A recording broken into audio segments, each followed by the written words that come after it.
সবাই মিলে গোটা জিনিসটা এমন ভাবে প্রজেক্ট করছে যেন আমার মেয়ের এই অবস্থার জন্য আমি দায়ী, আর সেটা শুরু করেছে আরণ্যক। ঘটনাচক্রে সেটাই তো দাঁড়াচ্ছে। ও তো আলাদা কিছু বলেনি, আমরা যা দেখেছি তার ভিত্তিতেই কথা হচ্ছে। পুলিশও তাই বিশ্বাস করেছে, আর বিশ্বাস করা ছাড়া পুলিশের তো আর কোনো রাস্তা নেই। তুমি নিজেও কি তাই বিশ্বাস করেছো? না না না, আমি একেবারে বিশ্বাস করি না যে তুমি তোমার মেয়ে গরিমাকে মেরে ফেলতে চাও, কিন্তু আমি এটা আবার সম্পূর্ণ বিশ্বাস করেছি যে তুমি গরিমার ভালো করার জন্য রোশনাইকে মেরে ফেলতে চেয়েছিলে।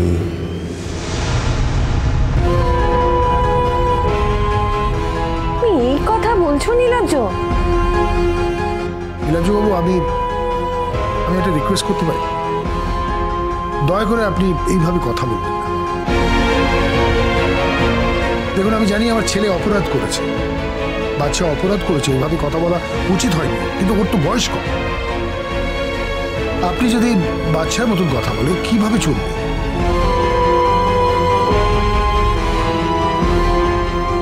For your kind information, Diptojit Babu, she is my wife. Surangama নিজের স্বার্থের জন্য কত দূর যেতে পারে সেটা আমার থেকে ভালো আর কেউ জানে না।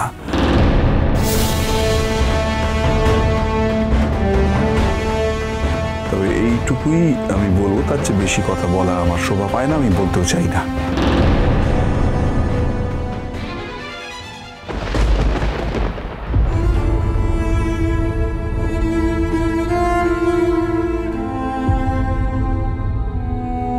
স্যার, 2 মিনিট আমি গরিমার সঙ্গে কথা বলতে চাই। কিন্তু এক্ষুনি তো পেশেন্টকে ওটিতে নিয়ে যাওয়া হবে। Just 2 minute sir. Okay.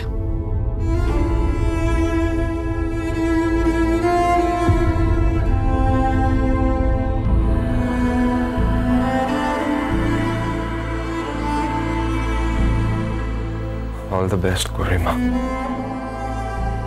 I wish you all the best. আর তুমি একদম চিন্তা করো না, সব ঠিক হয়ে যাবে। I promise. তুমি খুব তাড়াতাড়ি সুস্থ হয়ে উঠবে গরিমা, তুমি খুব তাড়াতাড়ি সুস্থ হয়ে উঠবে। Your operation will be successful. আর তোমাকে এখানে বেশি দিন থাকতেও হবে না, ডক্টর তোমাকে খুব তাড়াতাড়ি এখান থেকে রিলিজ করে দেবে, সব ঠিক হয়ে যাবে। আর মুম্বাইতে তোমার যে রিয়ালিটি শো করার কথা ছিল সেটার সমস্ত পোস্ট আমি করে দিয়েছি। আমি জানি তুমি খুব ভালো পারফর্ম করবে, আই নো ইট। খুব তাড়াতাড়ি সুস্থ হয়ে ওঠো গরিমা, আর কিচ্ছু চাই না। আমি তোমাকে নিজেই মুম্বাইতে নিয়ে যাব, তুমি চিন্তা করো না, তুমি শুধু সুস্থ হয়ে ওঠো। প্লিজ, এখন আর দেরি করা যাবে না। আপনি আর বেশিক্ষণ এখানে থাকবেন না। পেশেন্টের কোনো রকম টেনশন আমরা চাইছি না। উনি যত ফ্রি মাইন্ডে থাকতে পারবেন ততই ভালো। হ্যাঁ ডক্টর, আমি আপনার উপর ভরসা করছি। আপনি প্লিজ যত তাড়াতাড়ি সম্ভব ওকে সুস্থ করে তুলুন, প্লিজ। সুস্থ হওয়াটা খুব জরুরি। ওর জীবন, ওর ক্যারিয়ার সব আপনার হাতে ডিপেন্ড করছে ডক্টর, প্লিজ ডক্টর। আপনাকে তো বললাম, আপনি একদম চিন্তা করবেন না। পেশেন্টের সমস্ত দায়িত্ব আমাদের। আপনাকে তো আমরা কথা দিয়েছি যে খুব ভালো অপারেশন হবে। উনি আবার আগের মতো, হয়তো আগের থেকে আরো ভালো পারফরমেন্স করতে পারবে এবং ফুল কনফিডেন্সের সঙ্গেই পারবে। Thank you doctor, thank you so much.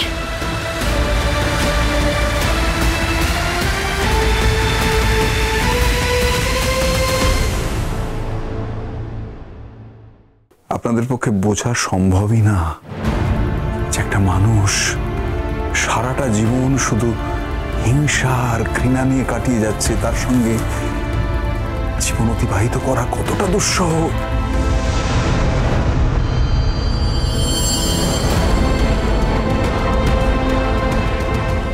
I'm sorry, I'm extremely sorry.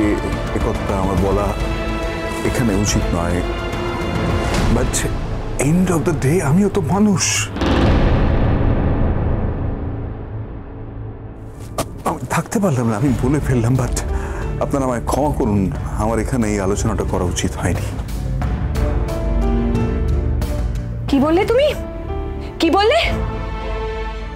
Please Surangama, don't get upset. দেখুন, এই সময় এই ধরনের কথা মানুষ বলতেই পারে, সেটাকে সব ধরবেন না, সব কথা সবসময় ধরতে নেই সুরঙ্গমা। আর দেখবেন গরিমা ঠিক সুস্থ হয়ে যাবে, গরিমা সুস্থ হয়ে আবার আগের মতো নাচতে পারবে। আমার বিশ্বাস গরিমা খুব তাড়াতাড়ি সুস্থ হয়ে যাবে। আর আমরা তো কনস্ট্যান্টলি ডাক্তারদের সাথে কথা বলছি, ডাক্তাররাও কিন্তু বলেছে যে গরিমা খুব তাড়াতাড়ি সুস্থ হয়ে যাবে।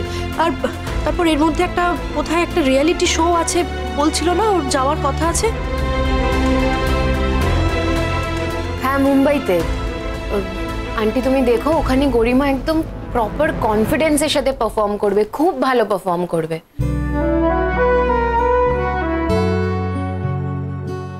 ওর হয়তো এই ভোগান্তিটা কপালে ছিল, তাই হয়েছে। তবে জানো তো, এটাও সত্যি যে এটা না হলে হয়তো আমরা রোশনাইকে বাড়ি থেকে বের করতে পারতাম না। বলে না, যা হয় ভালোর জন্যই হয়।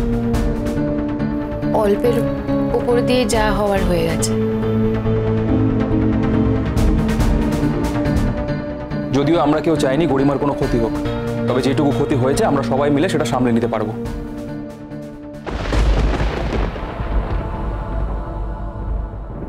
বাচ্চা, গরিমাকে ওটিতে নিয়ে গেছে? হ্যাঁ বাবা, জাস্ট নিয়ে গেছে। আচ্ছা, আমরা কি ওটির সামনে যেতে পারি? না গিয়ে কোনো লাভ নেই, অ্যানাউন্সমেন্ট হবে, আমাদের ওয়েট করতে হবে। অন্তত 3-4 ঘন্টা রুটি তো হবেই, কি আরো না? এরকমই কি কথা বলছিলে না? কিন্তু আমি এখানে রয়েছি, তোমরা যদি যেতে চাও তোমরা যেতে পারো। আমি ওর সেন্স আসা পর্যন্ত এখানে রয়েছি, ওর সঙ্গে একবার দেখা করেই আমি বাড়ি যাব। না না বাচ্চা, আমরা কোথাও যাচ্ছি না। আমাদের টেনশন হয় না? আমরা তো গরিমার জন্য টেনসড, আমরা এখানেই থাকবো।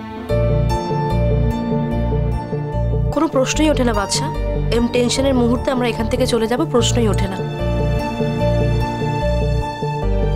ঠাকুর, আমার মেয়েটাকে আগের মতো সুস্থ করে দাও ঠাকুর, ও যেন আবার আগের মতো নাচতে পারে। এই যে আমার মেয়েটা ট্রমায় চুপ করে গেছে, ও যেন আবার কথা বলে। ঠাকুর ঠাকুর, তুমি একটু দেখো ঠাকুর, যেন আবার আগের মতো হয়ে যায়। আমি জানি এখানে সবাই আমার নামে আজে বাজে কথা বলছে, কিন্তু আমি তো জানি যে আমি কি করেছি। আমি তো জানি আমি সজ্ঞানে কখনো কারোর ক্ষতি করিনি। তুমি সবার চোখ খুলে দাও ঠাকুর, তুমি প্রমাণ করে দাও যে আমি কখনো কারোর ক্ষতি করিনি। আর যে আমার মেয়ের এত বড় ক্ষতি করেছে, সে এখানে মুখ দেখাতে পারবে না বলে পালিয়ে গেছে। আন্টি প্লিজ, আপনি এই ড্রামাটা বন্ধ করবেন। আপনি যদি এই ড্রামাটা কন্টিনিউ করতে থাকেন না, তাহলে এই মুহূর্তে আমি এখান থেকে বেরিয়ে যাব। বাচ্চা, বিহেভিয়ার স্যার, কি করছো? আন্টি, আপনাকে আমি শেষবারের মতো বলছি, আপনি এইসব করবেন না, এইভাবে সিন ক্রিয়েট করবেন না। একটা মেয়ের আপনি যথেষ্ট ক্ষতি করেছেন, আর তার জন্য আপনি আপনার নিজের মেয়েরও ক্ষতি করেছেন। আর তারপরেও আপনি যদি কোনো রকমের শিক্ষা না পান, তাহলে আমার সত্যি কিছু বলার নেই আপনার কাছে। আশা করি এরকম একটা ঘটনার পর আপনি এতটুকু শিক্ষা পাবেন।